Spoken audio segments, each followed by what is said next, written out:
May mga sandaling napapansin mo yung kakaibang katahimikan kapag may babaeng nakatingin sa'yo. Hindi ito yung simpleng tingin na dumadaan lang sa hangin. Iba, parang sinusukat ka. Parang may hinahanap. Parang may nakikita siyang hindi mo pa nakikita sa sarili mo.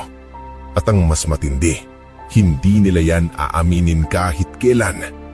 Mas pipiliin nilang itago ang paghanga, isa mabunyag na ikaw ang bumababagag sa isip nila. Kung hindi mo alam basahin ng mga senyas na to, madali mo silang mamimiss.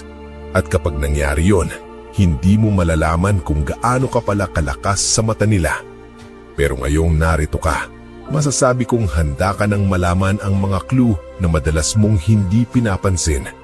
Kaya dahan-dahan mong pakinggan bawat parte. Dahil kapag naintindihan mo to, malalaman mo kung kailan ka nagiging gwapo. Hindi sa mundo, hindi sa standards ng iba, kundi sa paningin ng isang babae mismo. Una, kapag napapako ang tinginan nila. May isang uri ng tingin na hindi mo makikita sa kahit kaninong babae, maliban na lang kung may nakikita silang kaakit-akit sa iyo. Hindi ito yung mabilis na sulyap na parang nagkataon lang. Ang tinutukoy ko ay yung tingin na matagal, mabagal at may laman. Kapag may babaeng nahuhuling sumusulyap ng paulit-ulit, hindi dahil bored siya.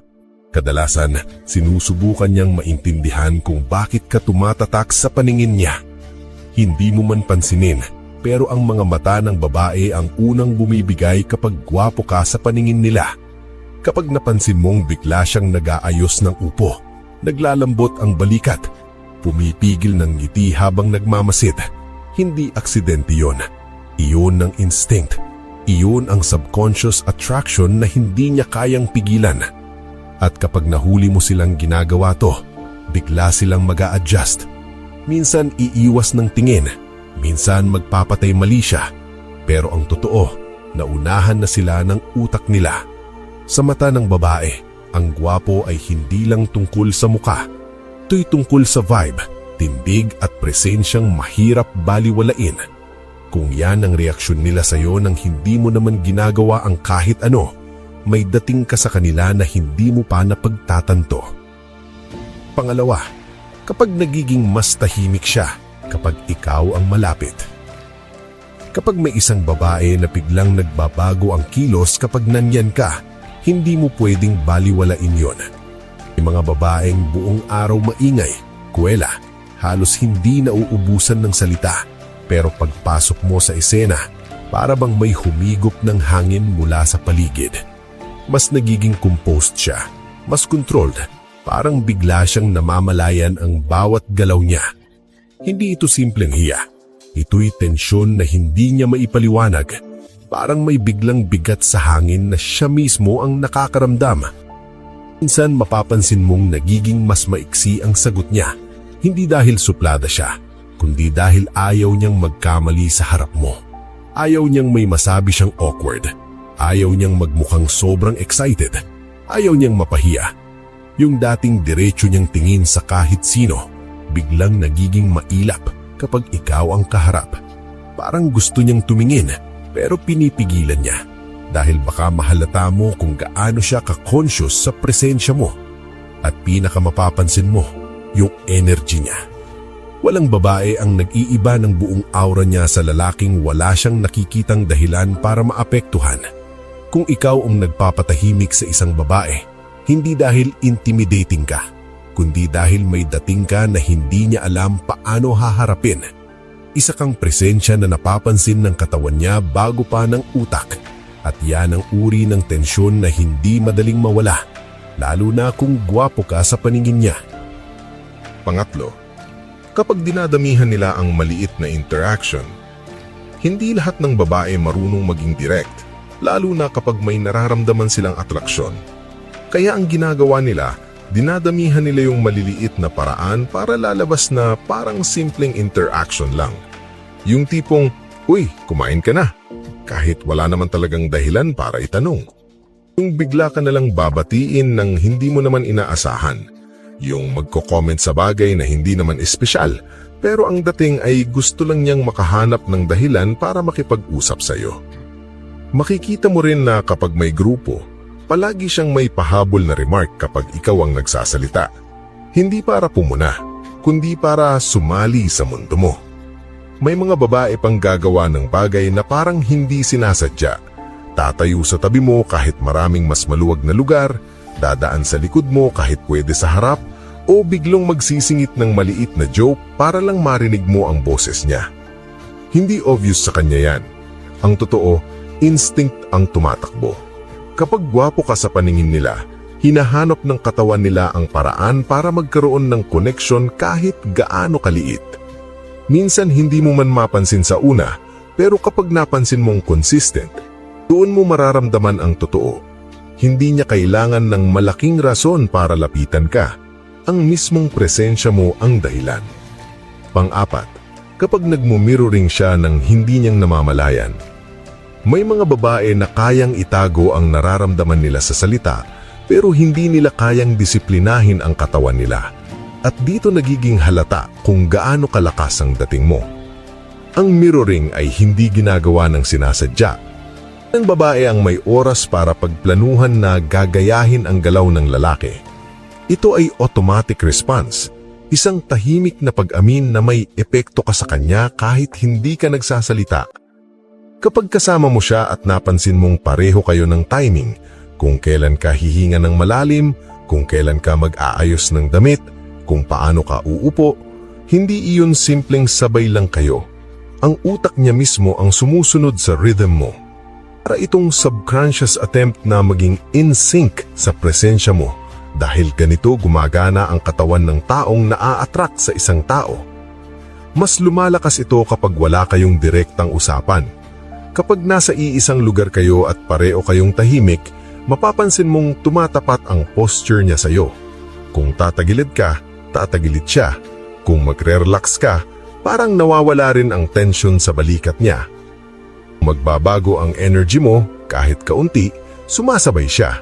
Hindi dahil iniisip niya, kundi dahil nararamdaman niya. Ang mirroring ay hindi ginagawa ng babae na walang interes. Hindi rin lumalabas to sa lalaki na wala lang.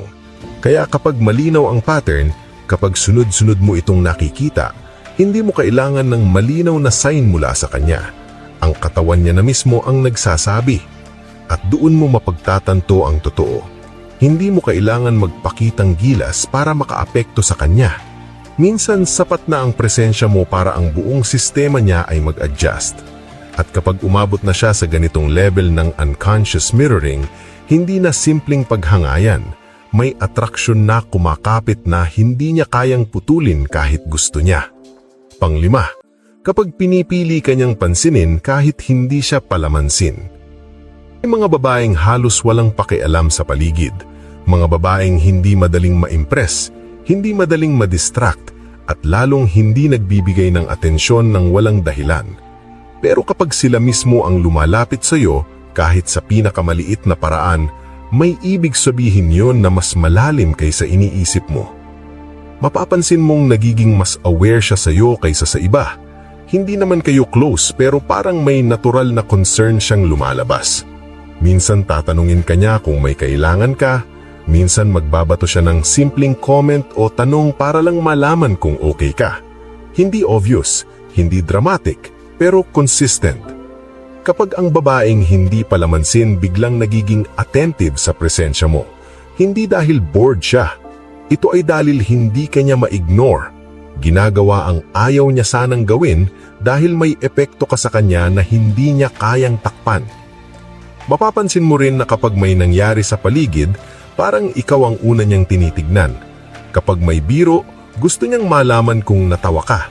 Kapag may issue, gusto niyang malaman ang reaksyon mo.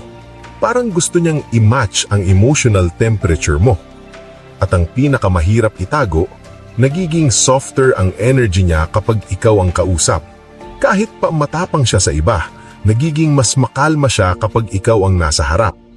Hindi niya ito mapipigilan dahil ang taong may dating sa kanya ay nagiging center of gravity ng composure niya. At kapag napansin mo ito sa babae na hindi naman talaga expressive, alam mong hindi ordinaryo ang tingin niya sa'yo. Pang-anim, kapag nag-aayos siya kapag ikaw ang kausap. Isa ito sa pinakamadaling makita pero isa rin sa pinaka hindi nila sinasadya. Kapag ikaw ang kausap niya, napansin mong bigla siyang nag-aayos ng buhok, inaangat ang shirt para maging maayos ang fit, inaayos ang pagkakatayo niya o naglalagay ng konting space para magmukhang composed. Hindi iyon simpleng habit. Kapag gwapo ka sa paningin niya, nagiging hyper-aware siya sa sariling itsura. Hindi dahil gusto niyang magpa-cute, hindi dahil may plano siyang magpapansin. Ang totoo, instinto. Kapag may lalaking may dating sa isang babae, gusto ng katawan niyang maging presentable, maging maayos, maging attractive. Hindi niya kayang pigilan dahil automatic itong lumalabas. Mapapansin mo rin ang micro-adjustments, yung tipong nag-aayos siya ng necklace kahit hindi naman gumagalaw. Yung parang biglang nalalagyan ng meaning ang simpleng paglipat ng buhok sa likod, yung paghawak sa balikat, yung pag-straighten ng posture. Mas nagiging obvious ito kapag bigla kang lumapit or bigla kanyang nakita unexpectedly. Parang may jolt na mangyayari sa katawan niya.